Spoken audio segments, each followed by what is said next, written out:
I'm honored to be here. Thank you everyone for showing up in beautiful Mexico. I would like to start telling you a story from 2003. Because in 2003, something remarkable happened. It was the year that the Lego company had a serious problem.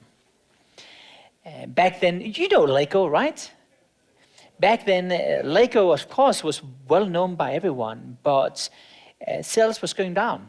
And in fact, it was going down to such degree that the company was struggling to survive. So what happened was that later on, they wanted to figure out a way to get around the problem. And the way for them to get around the problem was, of course, to change the product portfolio. So they listened to something called big data. And big data was basically explaining that the instant gratification generation had arrived. And that generation basically had no patience whatsoever to play with Legos. I mean, those tiny bricks, it would take hours and hours to build a castle. So they said, why don't we change the size of those Lego bricks from tiny bricks to gigantic building blocks? So you could build a castle in a matter of an hour or two. Christmas 2003 was really the year where they decided to change the whole strategy around that. And as they introduced it, everything went bad. The sales went down more than 30% that Christmas. And at that stage, Lego was close to bankruptcy. And this is really where my story begins.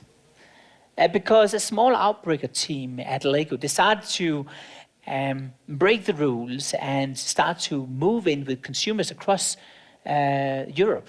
And they end up in a home of an 11-year-old kid in Germany. And they sit on the floor, it's a true story, they sit on the floor, interview this young kid and ask him one single question. What are you most proud of?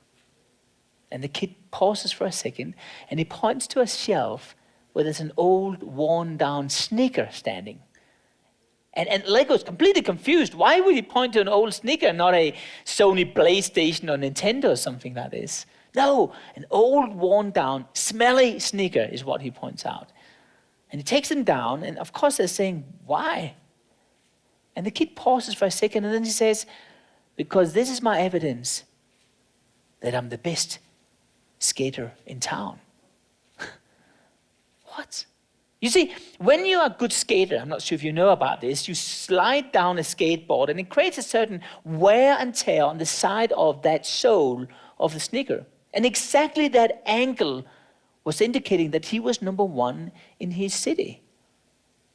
You see, the more time you use fine-tuning that, suddenly this shoe became his trophy, his evidence to the world that he was number one. Now, why is this so important?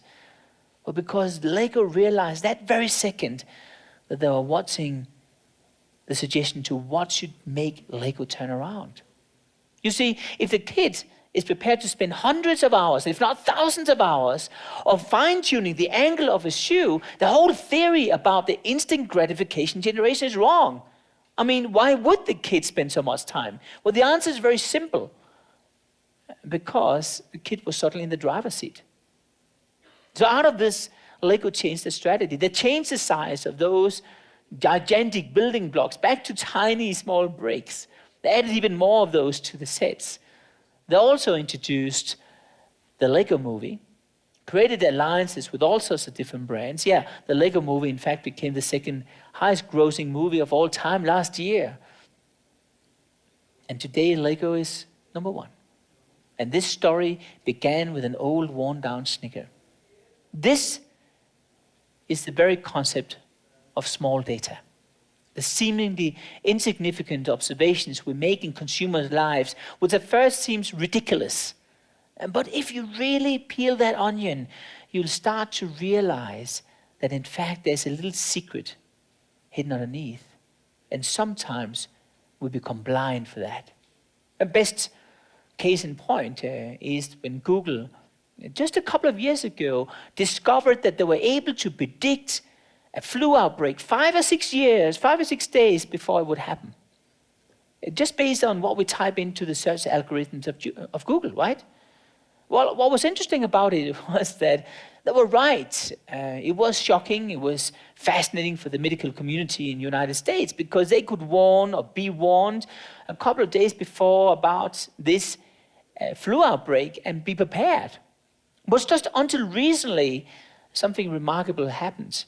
The Center for Disease Control in the United States analyzed the numbers and realized that Google was completely wrong.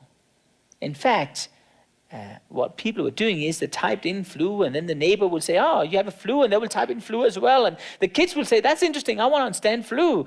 And suddenly the numbers would be wrong. And in fact, the numbers were twice the number of what they should have been. And Google cared about the correlation rather than the causation. What they should have cared about is the causation, the reason why. And then they should have verified it using correlation. Causation is small data. Correlation is big data. It seems crazy, it's that simple, but it is. And best case in point is really an American bank which just recently had a similar problem. Clients were escaping out of the bank. There was too much churn between the accounts. People closing down the account and just leaving. And the company very quickly concluded that it must be because they don't like us. It must be because the interest rate is too high. We have to change that. Just before they changed it, a clever guy said, why don't we spend time with the consumer and ask them why? Seems so blindly obvious, but that's not what we do today, because we believe that all the answers happen on a screen. And we have this window to the world, and we can control the consumer through a remote control. And if the batteries are flat, we just change them, because we've forgotten about the reality as human beings. And it's really, really difficult to define love using numbers. I mean, how many of you, when you picked up the girlfriend, the boyfriend, did a spreadsheet, just an Excel spreadsheet at home, just saying, well, I want her to be 173 centimeters tall, and I want the color of the eyes to be Pantone color 5526, and the last four numbers of the cell phone number should be 22610. It really turns me on. I mean, if you did that, I would say there probably is a little bit of an issue here, right? And that's exactly what the bank thought. So this clever guy says, why don't we ask the consumer, our clients? And they realized the reason why there was too much churn, shifting around with these bank accounts, was simply because people are getting through a divorce. And as you are going through a divorce, you have to separate the accounts, and it just looks like you're changing the accounts and you're not happy. But the bank was overseeing a major business opportunity of dealing with people going through divorce. This is the story about small data. And small data is everywhere. It is how you place the shoes in the entrance when you walk into a home. It's how you hang a painting. It's how you place a coffee table book, or how you, for example, decorate your Facebook page. A large photo with a very dreamy background can indicate where you would like to be, but you're not presently there. If you look straight into the camera, it indicates that you are not very secure. In fact, if you look away from the camera, the profile photo, it indicates that you are very self-aware. All these seemingly insignificant observations in our life indicate where we're going in the future. And the issue today is that we right now are in a situation where we're overseeing it. We're overseeing it because big data makes us become blind. It's a good way of washing our hands and feel we ticked all the boxes. The problem is everyone has access to the same numbers. They mine the data the same way, and they have the same people doing it and using the same software. And guess what? Surprise, we end up with exactly the same conclusion. But if we drill into the art of small data, that's where differences are happening. And this is really where my story began. It's the answer which turned around a failing toy company to be #1 in the world. It's the art which has made some of the most powerful brands today become what they are. And it's the art of being human, of being present, and most importantly, start to observe those seemingly insignificant observations in our lives, what I simply call small data. Thank you, guys. I know we have time for questions, I think. Is that fair? So if you're up for it, then any question, hammer me down, and let's see what we can get up with, right? Hello. Which was the most surprising thing you discovered with your method of visiting people's house to study their behavior? Well, I spend a lot of time also here in Mexico moving into homes. Remember, I think over the last 10 years, I've been visiting 2,000 different homes across 77 countries. I think I've visited more than 110 homes across Mexico. One of the things I discovered here in Mexico, which I found is kind of fascinating, is that in contrast to almost the rest of the world, obesity, as you know, is a very big problem here. And we noticed that small chubby babies, a little bit chubbier than normal, is not chubby because that's how we believe it should be. It's because the mother feels guilty here in Mexico, because the nice chins and the chubbiness indicates she's been a good mom. And in fact, the kid loves the food. And that's the reason why obesity is so big here in Mexico, because there's an inherent understanding in this country that if you are chubby as a child, you will become a successful kid later on. So the obesity we see, which is one of the highest in the world, starts at the age of 2 months. And that's one of the insights we discovered here in Mexico. There's a lot of things we're observing all the time. In general, bigger observations has for me clearly been when we work with a large fashion chain in Europe, one of the largest fashion chains for young girls between the age of 14 and 18 years of age.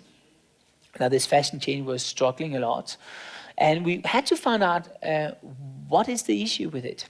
So we moved in with the consumers, and with permission from mom and dad, we started to observe these young girls to understand how they're living. And there was no way we could ask them a question about what they believed in, what they didn't believe in. So we had to see things instead. Now, what we realized was that girls on average were waking up, listen to this, 23 minutes earlier than they did just 10 years ago. Very strange. Why? We couldn't ask them. So I went into the shower cabin, and I noticed that the hole in the shampoo was slightly smaller than it was just 10 years ago, which, by the way, based on our experience, means that people use less time in the shower. So that's not where they spend those minutes. We also noticed they're using hand cream, which were oil-based. 10 years ago, it was water-based. And we noticed that the facial cream now was water-based. 10 years ago, it was oil-based. Why? We noticed they used more facial powder. Why? We're very puzzled about that observation until one day, I remember, we just got that insight. Wow, I think I know why. You see, what is the first thing we do when we wake up in the morning? Who is the first thing we're touching? Well, it's not your girlfriend and boyfriend anymore. It's the cell phone, the smartphone, right? And then we're at work after 2 minutes, right, beside that. But exactly the same is the case with the girls. And what happens is you have dry fingers in the morning, right? Which is the reason why they use oil-based hand cream, because then it slides better on the display. Now, why is this interesting? Because if you use oil-based facial cream, your face is shining. And if your face is shining, you don't take selfies. Do you know what the first thing the girls are doing when they wake up in Europe every morning? Is to take a selfie. Because we noticed that water-based facial cream not shining, using more facial powder. Interesting. And then we went back to the big data and realized they're not taking one selfie. In fact, looking at the transaction, looking at the upload of data, they're taking, I hope you're sitting down now, 17 selfies every morning to color coordinate the clothes they're wearing.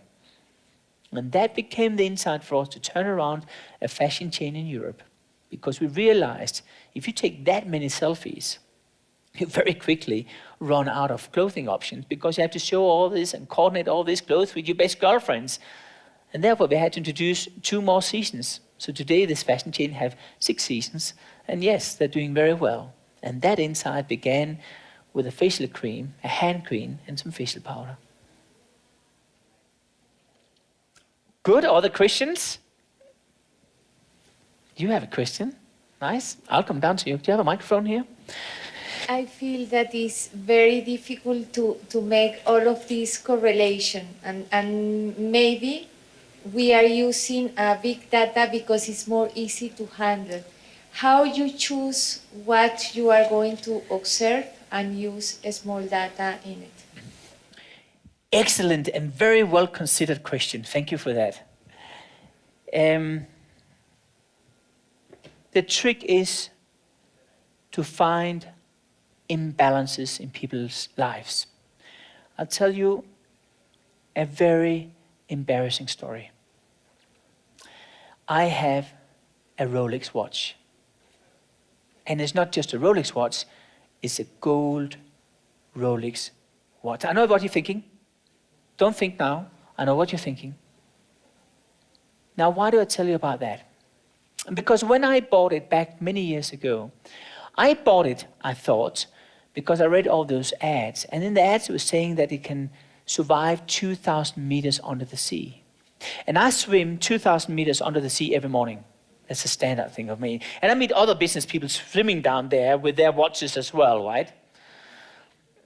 I realized probably it was not the right conclusion, but then one day I had a meeting with a major company in Europe, and the guy comes up to me and he says, Martin, is that a Rolex watch? A gold Rolex watch? I would never thought that about you, he said to me. I said, I didn't know, it was so embarrassing, right? So I immediately went down to the main street in Switzerland and I tried to sell my watch. And the guy looked at me and he said, you know it's a gold Rolex watch. Only Russian and Chinese wear them. And by the way, it's a woman's watch as well. What I realized from this story is that what we're searching for when we search for small data is the outer balances. We're all out of balance. It may be I feel I'm too overweight. It may be I feel I'm insecure.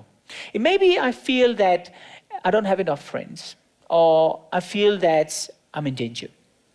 And all those outer balances indicate the gap for a new product, a new innovation, or a new brand. So when we do our investigation, we always look for the imbalances in our lives. And all of you have it, me included. Even nations have outer balances. I mean, Syria in Europe is now taking all these refugees into Europe. It's a whole nation which is out of balances. What I find fascinating is you can actually squeeze an entire nation and it's out of balance into an emoji. How many of you are using emojis? Raise your hand. I'm glad for that because 54% of emoji users had sex last year. By the way, I saw a couple of people who were not raising their hands, so obviously there's a bit of an issue there. Emojis indicates the state of a nation. If you go to Saudi Arabia, where there's no greenery, it's just a desert, right? The potted plant is the #1 emoji used by Saudis. If you go to Russia, where they don't smile a lot, right? The #1 emoji is the heart, because they can't express emotions through a real person. If you go to England, where they have this quirky, funny, witty, strange, weird humor, the wink is the #1 emoji. Now, I don't want to tell you what it is here in Mexico, but it's pretty intriguing what it is. I'll leave you in suspense, and hopefully you can find that piece of small data and then draw a conclusion for why that emoji is the most frequently used emoji here in Mexico. Thanks, everyone. I appreciate it.